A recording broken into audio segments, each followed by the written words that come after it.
Good day, labmates. In today's topic, we are going to talk about the laboratory-CEU equipment and facilities installed and maintained at ceu-makati Science Laboratories.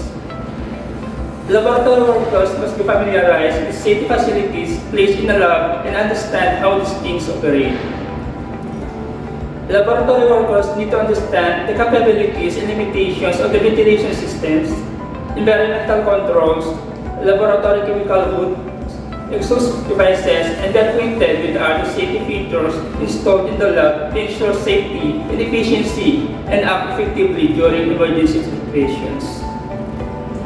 Science laboratories at ceu-makati have an adequate number and placement of safety and emergency devices for its operations to guarantee a safe and conducive learning environment.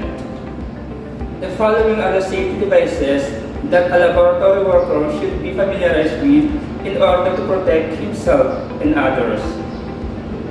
Eye wash. Emergency eye wash should be used in the case of a laboratory accident that involves the splashing of such chemical into the eyes. The user needs to wash their eyes for at least 15 minutes. Eye wash stations are designed to flush the eye and face area only. How to operate an eye wash? Push the activation lever on the eye wash station. When the lever has been pushed, the dust bubbles will pop open and each of the two eye wash nozzles will begin discharging water. Once activated, the eye wash station will continue to discharge water for a minimum of 15 minutes, meaning that it can be operated hands-free.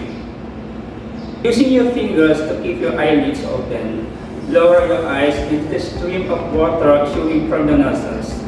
Roll your eyes gently up and down and from side to side, ensuring that the water reaches as much of the eyeballs as possible. If you wear contact lenses, gently remove them once you have begun the flushing process. While failing to remove contact lenses can prevent the eye wash from properly irrigating the eyes. It is important not to delay flushing in order to take them out. Only do this once flushing has begun.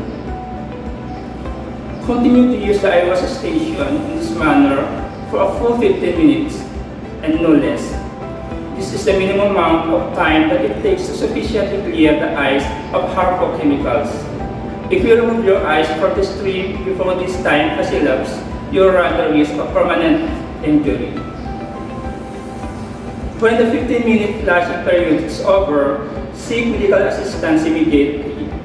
Ask for assistance to take you to the Health Services Department for further evaluation or treatment. Emergency shower. A safety shower is a piece of equipment designed to wash away chemicals that have come into contact with the skin or clothing as a result of a chemical splash or spill. It is prudent to have floor trees near the units, preferably slope to the tree to prevent excessive flooding and potential slip hazards. Consider choosing a barrier-free safety shower unit that can accommodate individuals with disabilities. The maximum width height for the activation control for safety showers is 48 inches. How to operate an emergency shower? Pull the handle to activate the shower. In some cases, the water provided by an outdoor safety shower may be discolored by rust. However, this is no cause for concern, and you should enter the shower immediately rather than waiting for the stream to run clear. Remove contaminated clothing. Remain under the water for at least 15 minutes to allow time for the chemical to wash off. When using the safety shower, be careful not to get the stream of water into your eyes, since the rate at which it is discharged is enough to cause damage. Push the handle upward to stop the water from flushing. Fume hoods. The purpose of a chemical fume hood is to prevent the release of hazardous substances into the general laboratory space by controlling and then exhausting hazardous and odorous chemicals. It filters the air to prevent the inhalation of toxic particles that can lodge in the lungs and cause serious health implications. A chemical fume hood is a ventilated enclosure used to trap and exhaust vapors, gases, and nanoparticles. How to operate fume hoods. Open the sash to an appropriate working level and place all the material needed 6 inches away from the edge of the fume hood. Turn on the switch to activate the exhaust system. Perform the activity needed inside the fume hoods with caution. Sprinklers. Sprinkler systems are required by the building code and are always recommended. It works because high heat triggers the sprinkler system. When a blaze ignites, the air directly above it heats rapidly. This hot air rises and spreads along the ceiling. When the air is hot enough and reaches the sprinkler head, it triggers a chain reaction. Smoke detectors. A smoke detector is an electronic fire protection device that automatically senses the presence of smoke as a key indication of fire and sends a signal to the building's fire alarm system to activate an audible and sometimes visual warning or alarm. Chemical spill kit. A spill kit is an all-in-one container used for cleaning up hazardous material spills. The purpose of a spill kit is to contain and clean up a spill as quickly and efficiently as possible. This is not only for the safety of workers and others, but also for the protection of the environment. These are commonly stationed at chemical storage areas. In the event of a chemical spill, the individual who caused the spill is responsible for the proper response. It is their responsibility to report immediately to the lab personnel for proper containment. How to use chemical spill kit. Put all the personal protective equipment, including gloves, goggles, and apron, then open the spill kit. For small spills, place granular absorbent on the fluid or anywhere needed and allow them to soak up the fluid. For large spills, protect drains and other sensitive areas by placing booms or snakes around them, and then place them at the forward edge of the spill. Then place granular absorbent on the spilled fluid.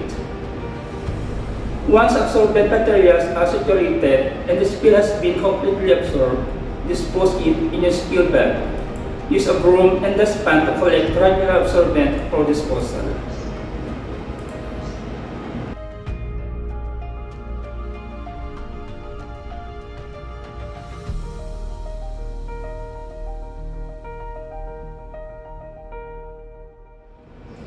Fire extinguisher. A portable or movable apparatus used to put out a small fire by directing onto it a substance that cools the burning material, deprives the flame of oxygen, or interferes with the chemical reactions occurring in the flame. There are 4 types of fire extinguishers. This includes Class A, B, C, and D. Class A extinguishers will put out fires in ordinary combustibles such as wood and paper. Class B extinguishers are for use of flammable liquids like grease, gasoline, and oil. Class C extinguishers are suitable for use only on electrically energized fires. Class D extinguishers are designed for use on flammable metals. If you don't use the right type of extinguisher, it may fail to put out a fire or even make it worse. When operating fire extinguisher, always remember the word pass. P. Pull the pin. Hold the extinguisher with the nozzle pointing away from you and release the locking mechanism. A. Aim low. Point the extinguisher at the base of the fire. S. Squeeze the lever slowly and evenly. S. Sweep the nozzle from side to side. Saucepan. The lifeline of every laboratory ventilation system is exhaust fan. With a working laboratory exhaust fan, removal of hazardous chemicals and biohazards in the building can be accomplished even after failure of the supply fan with sufficient infiltration. There are 2 types of exhaust fan utilized in the science lab. First, general exhaust fan. In a room or building-wide system that brings in air from outside and ventilates within.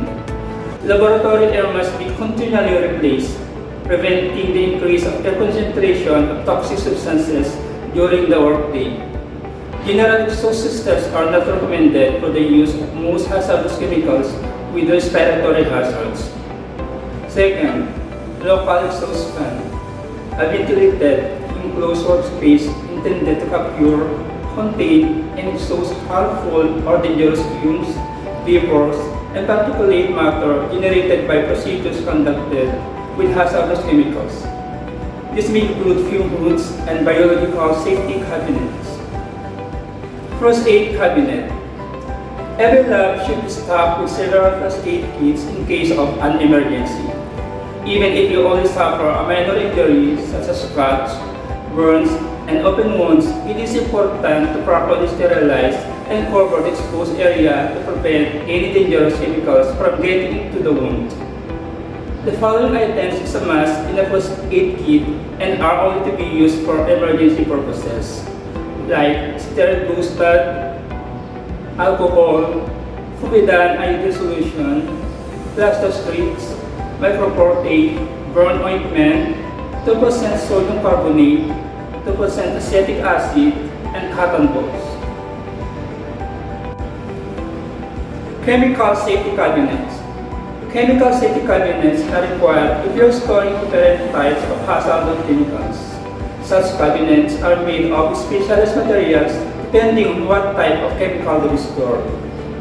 Proper storage of chemicals based on its compatibility must be compiled in order to maintain the integrity of chemical cabinets and avoid reactions between them. Never store chemicals on ordinary wrappers.